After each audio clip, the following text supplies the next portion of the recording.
Salut, c'est la minute même et nous allons parler en moins de 10 minutes de Pop Team Epic. Pop Team Epic est un manga de Bubuku Okawa mettant en scène deux lycéennes nommées Popuko et Pipimi.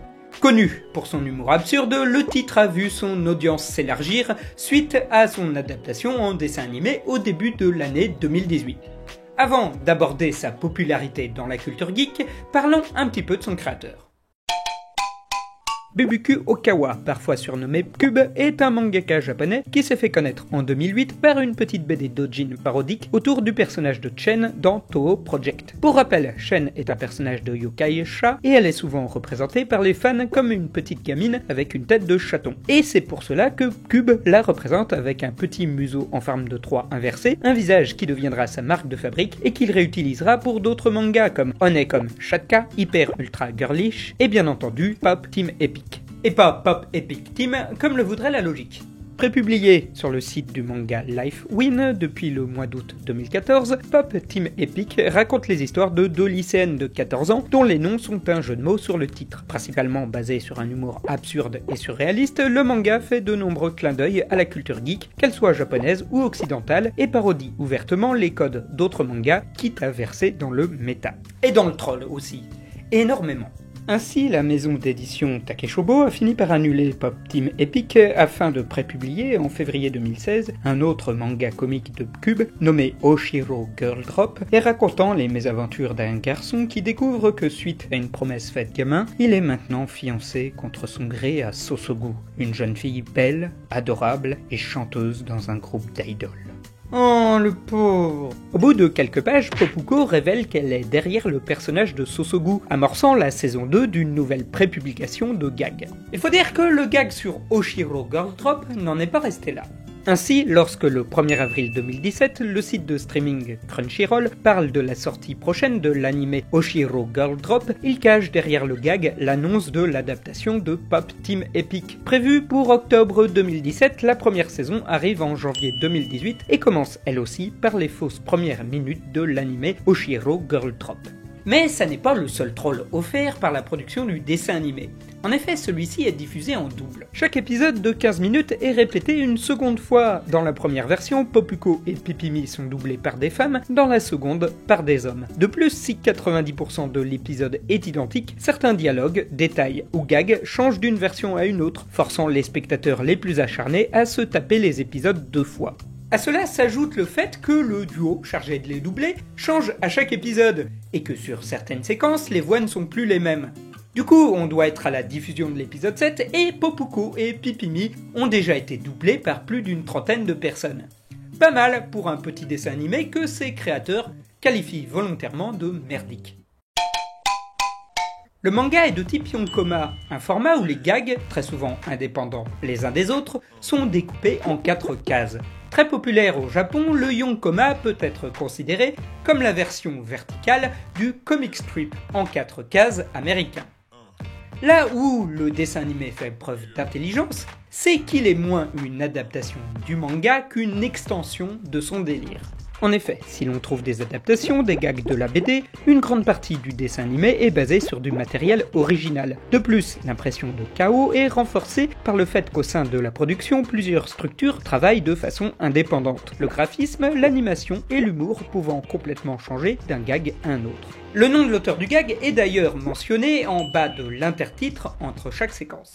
Profitant du format compilation de sketch, les deux réalisateurs de la série, Jun Aoki et Aoi Umeki, ont engagé des gens venus d'autres horizons, comme Kakix Kiseki, un compositeur célèbre sur Nico Nico Douga, ou Makoto Yamashita, connu pour un court-métrage en 8 bits et qui anime des séquences où les deux héroïnes sont dans des jeux vidéo. Kamikaze Douga a fait aussi appel à la boîte AC Department, connue pour des publicités et des courts-métrages au design volontairement moche et déroutant, pour produire Bobuné Mimi Mimi, une parodie moche de Pop Team Epic. Ce qui est en gros une parodie de la parodie.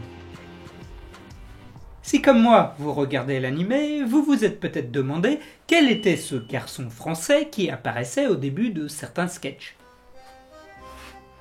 Ce garçon s'appelle Thibaut Tresca, c'est un animateur français de 27 ans, formé à l'image 3D et engagé depuis peu par Kamikaze Douga. L'idée du producteur Kotaro Sudo étant de prendre quelqu'un qui n'y connaissait rien au canon du manga et de lui donner carte blanche pour des sketchs. Par mail, Thibaut Tresca m'a expliqué qu'il venait d'arriver chez Kamikaze Douga et qu'il ne pensait pas que les explications face caméra qu'on lui avait demandé de faire se retrouveraient à la télé japonaise. Il fut même assez surpris d'apprendre après coup que ces séquences furent doublées en français par Christine Bellier et Fanny Bloch, cette dernière étant connue pour ses rôles dans Wakfu ou Miraculous Ladybug. Pour les plus curieux, vous pourrez retrouver l'intégralité de la petite interview qu'il m'a accordée par mail sur le site de la Chronique Facile du mercredi.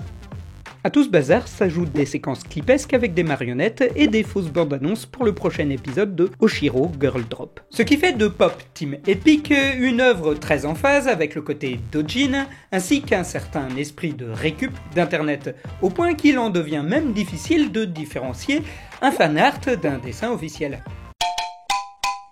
Très peu de temps après sa parution en manga, Pop Team Epic avait déjà fait l'objet de mèmes internet. À vrai dire, cela a commencé bien avant, car le doujin sur le personnage de Shen était déjà connu dans la sphère des amateurs de mèmes, notamment le Honk Honk, une planche célèbre où on la voyait klaxonner sur son vélo. Ça a l'air anecdotique en apparence, mais il n'est pas idiot de penser que cela a habitué un public mondial à voir ce type de chara design, ce qui a pu contribuer au succès de Pop Team Epic. Il faut dire que Popuko et Pipimi sont deux personnages qui se prêtent aisément à la parodie. Avec leur physique de lycéenne, elles sont la représentation même d'un des clichés les plus éculés des mangas. Pourtant, elles agissent complètement à l'inverse de ce qu'on attend d'elles. Elles sont vulgaires, violentes, ignobles et haïssent tout le monde, particulièrement les cultures alternatives, leurs créateurs et leurs lecteurs.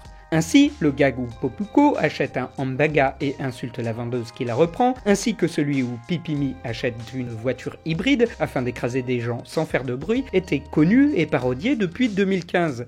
Mais c'est surtout dans les images de réaction que le manga s'est illustré, de nombreuses cases ayant été détournées afin de servir de commentaires sur les réseaux sociaux, notamment celles célèbres où elles font un doigt d'honneur, mais aussi celles où Popuko est accusé d'avoir enfreint les lois de YouTube. De plus, la simplicité du manga en facilite le détournement afin de les travestir en de nouveaux personnages de la pop culture. Il est à noter que dans les parodies, elles peuvent prendre indifféremment un rôle d'homme ou de femme, ce qui est accentué par le doublage du dessin animé, à la fois féminin et masculin. Même si l'idée à l'origine de ce doublage était une blague en référence à un strip où Pipimi et Popuko parlaient des doubleurs qu'elles voulaient avoir pour jouer leur rôle et citaient des hommes. En plus d'augmenter la renommée du titre, l'anime a engendré ses propres mèmes, comme le moment où Pipimi dit qu'elle est Dieu, la scène d'interrogatoire, le surnom Marilyn Monroe ou la chanson Let's Pop Together, une parodie du Let's Groove d'Earth, Wind & Fire qui connut à son tour des reprises et des remixes. Certains fans vont même jusqu'à recréer leur propre gag, semblable en tout point au vrai. Il est même de notoriété publique que certains ne regardent le show qu'afin de comprendre les mèmes dont ils sont issus. Une chose que vous pouvez faire par vous-même étant donné que Pop Team Epic est disponible gratuitement sur Crunchyroll ainsi que sur la chaîne YouTube @animé. Voilà, ce numéro est fini. Merci à Thibaut Tresca pour avoir accepté de répondre à mes questions, ainsi qu'aux personnes qui m'ont suggéré de parler de cet anime. En effet, car c'est un petit peu vous qui choisissez le sujet des prochaines minutes même, en me suggérant des noms dans les commentaires YouTube. Je prendrai parmi les plus likés ceux qui m'inspirent le plus.